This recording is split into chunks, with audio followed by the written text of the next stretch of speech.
Hello and welcome to Blender Let's Play. I'm Sean. This is, however, not Blender. This is Godot, once again. I should rename the channel to Godot Let's Play. I'm not going to rename the channel to Godot Let's Play, by the way. Anyway, so what do we have here? I had a nagging feeling that I knew this was possible. I knew this was to be convenient, but I looked for it, and it wasn't. And so I had to fix that. I knew it was possible, and I was just curious about it. And so I tested it out to see how doable it was, and it turned out to be very doable. So what am I talking about? I'm talking about curved, non-grid based walls and level obstacles and paths and roads and barriers and things. So yeah, what are we doing here? Well, if we go here, you can see that these guys have a collision shape, and this is just a line 2D, believe it or not. And if I move these points here, if I move the points on this line, you will see that it updates the collision shape automatically. I don't even have to think about it. I just have to draw my wall. So I just draw the surface of my level, and it automatically updates the collision shape for it. If I hit play, you can see that the ball rolls down the path, boom, and it rolls down this path, and it drops off. Awesome. Awesome. So that was my goal, and I have achieved that goal. So how does it work?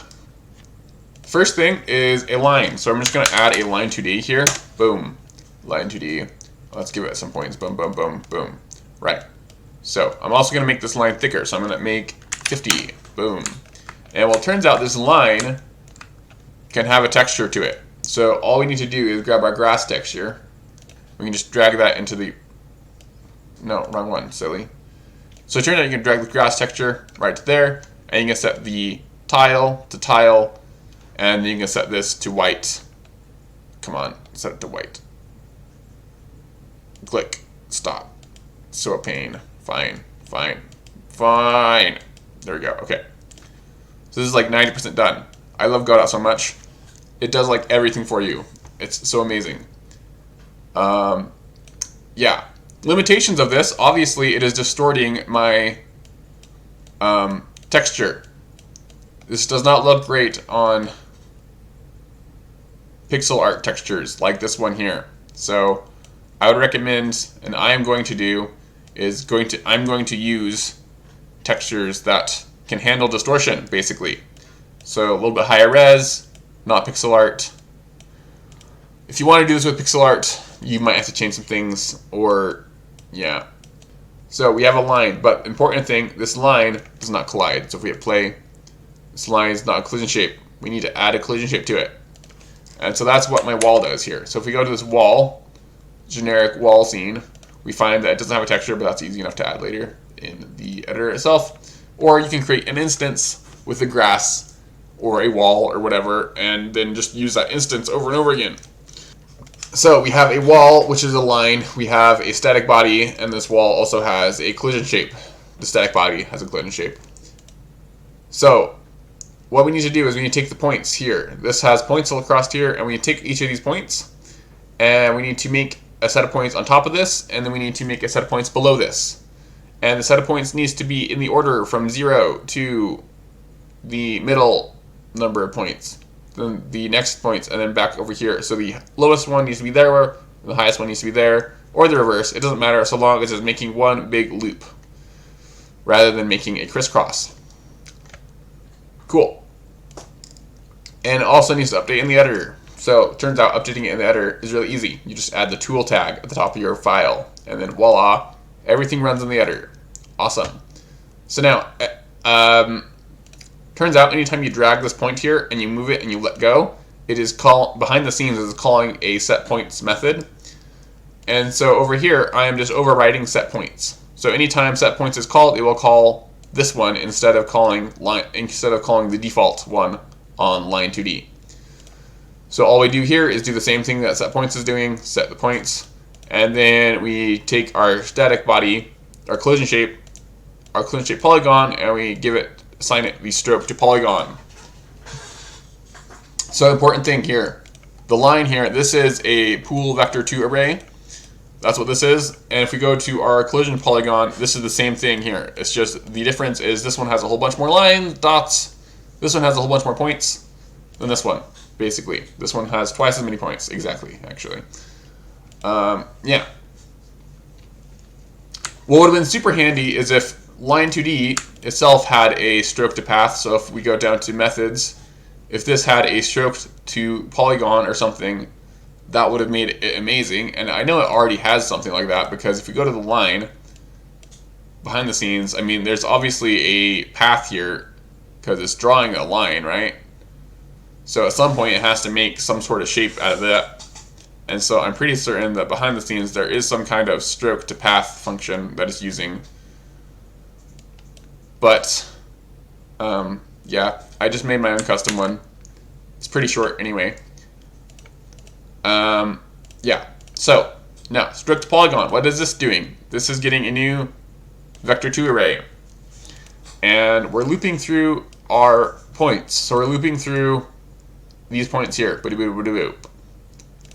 And then we are appending to the new polygon a offset point. And this point offset, we are passing in the index, and we are passing in the index of the current point we are on, and also half of the width. I should probably assign this to a variable, because it's calculating this every single time, which it doesn't really need to do because we're calculating this. So after we've gotten the offsetted point, then we invert. So what this is doing, so I'm going to look at this there. So what that does, I'm going to hide these for the moment, disable them, Control K. And we're going to go over here and we're going to see what that does. So if we go like this, you can see that that is making the bottom side of the lines there. So that is doing everything from across that. That is taking all these points here, like that. So if we look on this, we can see that this is 0.0, this is 0.6. So what's the next line doing? The next line is inverting that. So we're taking this, and if we move the line again, boop, boop. So now, instead of, if you remember, so now this is 0, and this is 6 instead. But as you can see, we're not doing the top of the line yet. So what we need to do is we need to do the exact same thing, but with a negative width instead. So if we hit Control K and unhide those, and we go back over to our editor and we drag this around, now you see that it goes over each of those, over the top one, right? Boom. Awesome. And if we hide this one, like this, you can see what that's doing is it's doing it by itself. If we move this, then you see that it is just doing the top of the line. Like that, voila. Yeah, and so without the inverting it, if we hide that, so why inverting it is necessary is because basically otherwise it will try to, basically if we look at this, this will be point, we go to the shape here. This is 0.0, and then we go here, this is 0.7, right? So this needs to be the ending, not the middle of it. So the ending point is right, this one I think. Whoops, we just added a point, whatever. 0.13, this is 0.13 right here. This needs to be right there instead. Or this needs to be over here. So I thought the easiest way to do that would just be to invert the existing polygon and then repeat this step afterwards. So yeah, if we move this, boom, awesome. Yeah, so how does GetOffset point work? So we're basically adding the points to another function, GetOffset, and we're passing the GetOffset a relative point. So we're passing it the neighbors of the point where we're currently on. And with this getRelative point, all this is doing is this is just a safe way of getting the neighbor. So we're saying get the -1 neighbor and saying, hey, if that does not exist, then return itself. And so now down here in this getOffset, we're getting the last point and the next point, which as you can see is the previous point from the one we're currently on and the next point. So last point and next point, pretty self-explanatory. So we go last point dot direction to next point. Now direction to will return a value, a normalized vector pointing to B. And what normalized means is that the vector is has a distance of 1, right? So it is a direction.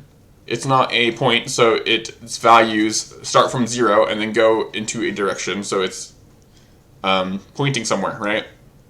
But the distance of that point from 0 will always be 1. Then what we do is we rotate that point by 1.6 radians, which is roughly 90 degrees, but not quite. It's close enough for my needs though, so I don't really care to make it more accurate than that. And then we're multiplying that by offset, so remember this is 1, so this has a distance of 1, correction. And anything times 1 is just itself, right? So if we multiply 1 by the offset, in this case the offset is half the width, so our distance from 0 is going to be half of the offset in a direction 90 degrees away from the direction to our 2 points. Hopefully that makes sense. And so that's what GetOffset is doing. And then we're just adding that. So remember, this is going to be a point from 0 that is the offset. So this is going to be the offsetted width. And so then we're adding that to our existing point. And so that's the entire function, 36 lines. And I'm sure there's a more efficient way to do this, and there's definitely limitations to how I'm doing this, because if we look at over here, the line itself is blunted, but the collision shape is not. You also see that the thickness of the line stays consistent, whereas over here it is not exactly consistent completely. As you can see, it is slightly different than the line. I think it will work for my purposes anyway. And you can make it more advanced as you see fit. And we hit play, bada boom, and it works. Wow. Awesome.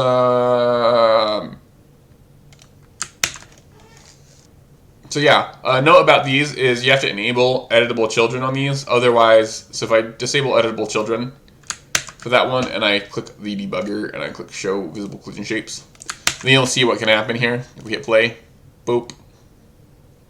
The collision shape is not where it's supposed to be, as you can see. Awkward. Anyway, so you have to make the children editable. Even though you're not directly editing the children, you're just editing the line itself. That way we can actually update the collision shape.